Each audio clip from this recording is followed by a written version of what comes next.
Good evening students.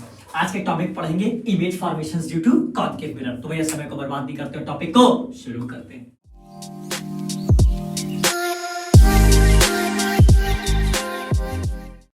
आइए देखते हैं केस फर्स्ट। केस फर्स्ट में मैंने ऑब्जेक्ट इनफाइनाइट पे रखा है। तो देखो बेटा, मैंने लिख दिया ऑब्जेक्ट यहाँ पर इनफाइनाइट।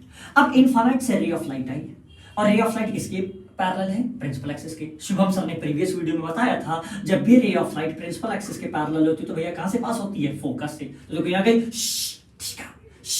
क्या, तो भैया इमेज क्या बनी? फोकस पर। क्लियर है बात? तो भैया इमेज क्या बनेगी? फोकस पर बनेगी। कैसा नेचर होगा? Real and inverted. क्लियर हो गई बातें? भैया इमेज कैसी बनेगी? Real and inverted. अब ये सब पूछना मुझसे कि सर रियल एंड इनवर्टेड क्या होता है? भैया प्रीवियस वीडियो जरूर देख लेना, उसमें मैंने ब्रीफली एक्सप्लेन किया है what is real image, inverted image and what is virtual and erect image. Size कैसा होगा? Point size. जैसा कि आप देख रहे हैं बिल्कुल पॉइंट जैसी इमेज बन रही है, तो उसको हम क्या कहते हैं? Point size. आइए देखते हैं केस 2। केस 2 में जो ऑब्जेक्ट रख रहे हैं, जो कोई ऑब्जेक्ट है वो सेंटर ऑफ कर्वेचर के बियॉन्ड रख रहे हैं, मतलब इनफाइनाइट पे नहीं, सेंटर ऑफ कर्वेचर के आसपास। क्लियर है बात? तो पहली रे ऑफ लाइट गई प्रिंसिपल एक्सिस के पैरेलल, तो जैसी ray of light principal axis के पैरेलल जाएगी तो भैया फोकस से पास हो जाएगी। आई होप क्लियर है। डन। अब दूसरी रे ऑफ लाइट गई सेंटर ऑफ कर्वेचर से। शुभम सर ने अपने प्रीवियस वीडियो में बताया था, अगर कोई भी ray of light centre of curvature से जाएगी तो टकराने के बाद भैया वापस आएगी। तो भैया ये वाली लाइन और ये वाली लाइन कहां पर इंटरसेक्ट हो रही है? यहां पर। तो देखो इमेज कहां बन रही है? यहां पर बन रही है कि नहीं? एक बार मैं थोड़ा साफ कर देता हूं, इमेज बन रही है कि नहीं बन रही है? शाबाश।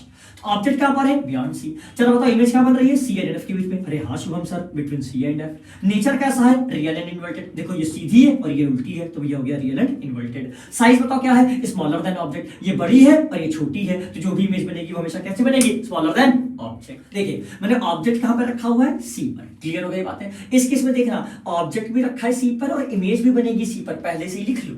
अब देखते हैं कैसे बनेगी। तो ऑब्जेक्ट रखा है सी पर। क्लियर हो गई बात है? तो इससे एक रे ऑफ लाइट गई जो प्रिंसिपल एक्सिस के क्या थी? पैरेलल। तो टकराने के बाद वापस आएगी, और जब भी कोई ray of light principal axis के पैरेलल होती है तो कहां से पास होती है? फोकस से। डन। समझ गए? फिर दूसरी रे ऑफ लाइट करेंगे, फोकस से जाएगी। क्लियर हो गई बातें? रे ऑफ लाइट जा रही है फोकस से, और भैया टकराने के बाद क्या हो जाएगी? प्रिंसिपल एक्सिस के पैरेलल। तो क्या ये दोनों रे ऑफ लाइट टकरा गई? जैसे ही दोनों रे ऑफ लाइट टकरा गई तो भैया इमेज कहां बनेगी? ए पर बनेगी। आई होप ये बात समझ गई होगी। समझ गए? तो ये रहा ए डैश, ये रहा ओ, तो ये हो गया ओ ए डैश। ओ ए डैश क्या होगी? इमेज, और ओ ए क्या हो गया? ऑब्जेक्ट, और दोनों के दोनों कहां बन रहे हैं? सी पर।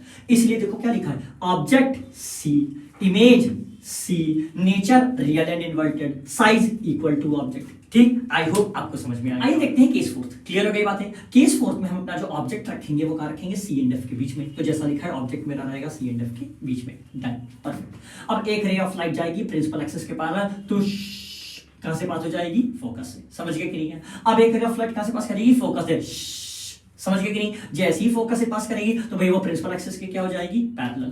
दोनों के दोनों रे ऑफ लाइट कहां इंटरसेक्ट करेंगे? ए डैश पर। समझ गए कि नहीं? समझ गए? जैसे ही आप इंटरसेक्ट करेंगे तो इमेज कहां पर बनेगी? Beyond C. तो देखो इमेज कहां बनेगी? बियॉन्ड सी। क्लियर हो गई बात है? नेचर कैसा होगा? देख के पता चल रहा है। इसका सर कहां है? ऊपर। इसका सर कहां है? नीचे। तो भैया नेचर क्या रहा होगा? Real and inverted. साइज देख के पता चल रहा है, ये छोटा है और ये बड़ा है, तो क्या कहेंगे? Greater than object. आइए देखते हैं केस फिफ्थ। केस फिफ्थ में मैंने क्या किया? मैंने अपना ऑब्जेक्ट फोकस पर रख दिया, ओ ए। अब एक रे ऑफ लाइट जाएगी जो प्रिंसिपल एक्सिस के पैरेलल है, तो भैया वो पास हो जाएगी फोकस से। एक रे ऑफ लाइट जाएगी सेंटर ऑफ कर्वेचर से, तो टकराने के बाद भी सेंटर ऑफ कर्वेचर से जाएगी। अब तुम देखना, ना फ्रंट में और ना बैक में, ना यहाँ पर रे ऑफ लाइट मिलेगी और यहाँ ना पे रे ऑफ लाइट मिलेगी। समझ गए कि नहीं? इसीलिए हम मानेंगे कि ये रे ऑफ लाइट कहां पर मिल रही होगी? इनफाइनाइट पर। समझ गए कि नहीं? इसलिए ऑब्जेक्ट कहां पर रखा था? फोकस पर। इमेज क्या बनेगी? इनफाइनाइट पर। नेचर क्या होगा? रियल एंड इनवर्टेड, और साइज क्या होगा? Greater than object. आइए लास्ट केस देखते हैं, सिक्स्थ केस। सिक्स्थ केस को शुभम सर बोलते हैं एक्सेप्शन। अब ये एक्सेप्शन क्यों बोलते हैं? तो आइए देखते हैं। ऑब्जेक्ट रखा है फोकस और पोल के बीच में, जैसे यहां से रे ऑफ लाइट जाएगी फोकस से पास हो जाएगी। ठीक, सेंटर ऑफ कर्वेचर से जाएगी तो सेंटर ऑफ कर्वेचर से पास हो जाएगी।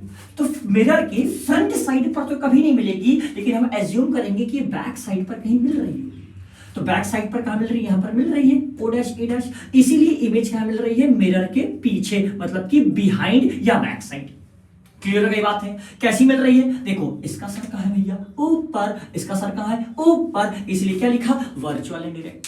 अगर सर नीचे तो रियल इनवर्टेड, सर ऊपर वर्चुअल इनडायरेक्ट। भैया एक्सेप्शन की बोला, कॉनकेव मिरर के हर केस में इमेज उल्टी ही बनती है, पर इकलौता ऐसा केस है जिसमें इमेज सीधी बनती है। इसलिए मैंने क्या कहा? Virtual and erect.